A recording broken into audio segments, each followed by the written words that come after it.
Seniors of Fruita Monument, class of 2009, thank you for inviting me here to speak with you today. I'd also like to thank an absent teacher who I know is here in spirit, Mike Williams, who truly is Teacher of the Year. Every year he's student learning section.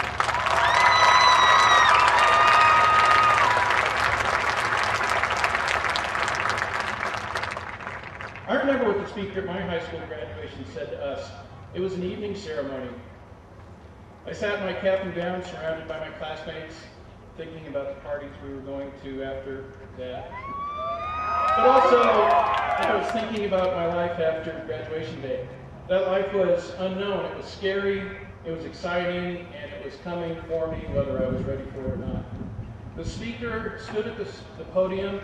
He opened his mouth, and this is exactly what I heard him say.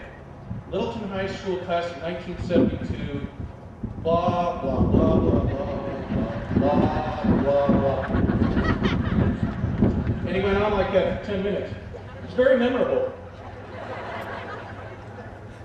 I wouldn't blame you sitting there in your caps and gowns, your afternoon plans boiling in your head, and your life waiting for you, trembling like in anticipation, if all you heard from me is seniors of Fruita Monument, class of 2009, blah, blah, blah, blah, blah, blah, blah. Those of you who've had me in writing class know that I've said that the beginning of the story sets up the end. Literature, like the world, is a circular place.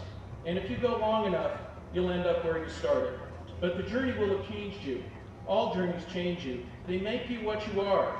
Keep that in mind, though, that the beginning sets up the end. And remember that I started with blah, blah, blah, blah, blah.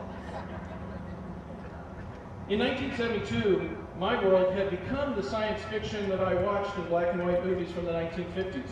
The first heart transplant occurred in 1967. Men walked on the moon in 1969. 1960 saw the invention of Valium, the halogen lamp, the audio cassette, AstroTurf, the soft contact lens. The real zinger, though, was the invention of the very first computer game, Space War, which was inspired by the writings of E. Doc Smith, the science fiction author. Who would have thought that out of that little game we'd arrive at 2009 with massive multiplayer online games like World of Warcraft, Call of Duty, or several of you kill me a couple times a week, or Halo, or the many others. Class of 2009, you live in a science fictional world I couldn't imagine in 1972. Many of the changes are in how technology has affected how you receive information. How many of you, for example, have cell phones on you right now? All right. Welcome to the new millennium. You could be texting your best friend 2 seats away from you, your relatives in the stands, or someone on the other side of the world. Some of you might be Twittering, updating your Facebook page, or sending a photograph you just snapped to everybody on your call list. Many of you applied for your colleges online. You took virtual tours of your dorm rooms. You've signed up for classes, all without leaving your house. How many of you guys own an iPod or an MP3 player? Most of you can carry more hours and days of music in your hand than I can imagine in my wildest dreams in 1972. Do you have any idea how heavy a box filled with vinyl records weighs? And it's not just music. You might also have complete movies and television shows. You can watch YouTube videos or shoot some of your own. Some of you might be filming this celebration of your accomplishment right now so you can share it online with the world 10 minutes from now. Some of you will go to colleges that have switched to electronic books. Instead of packing 40 pounds of dead tree around campus, your books will be saved on a 10-ounce Kindle or another electronic reader. Of course, they'll still cost you $100. The point is that all I can guarantee about your future is that the world will change. Good news is headed your way. Medical wonders, technological wonders, social solutions. The bad news will come too, unfortunately. I don't know what the scary headlines you read will be, but it seems like there's always a 9/11 or a new war or some other horror coming towards you. All you can hope to do is to be prepared and to roll with the punches. My AP class read a poem by A.E. Housman called Terence's Stupid Stuff. In it, the friend of a poet complains that the poet writes his pressing verse. Terence defends his poetry. He says that being prepared will help you survive. The world has still much good, Terence says, but while the sun and moon endure, luck's a chance, but trouble is sure. The teachers at Fruita Monument High and your parents and every other adult who has helped you on your way hope that they have prepared you to deal with the changes that are coming. I know some of you. I think you are prepared. You are equipped for change. Thank goodness, too, that in a world filled with change, there are also constants. You have friends, family, and faith. The faith may be a religious one.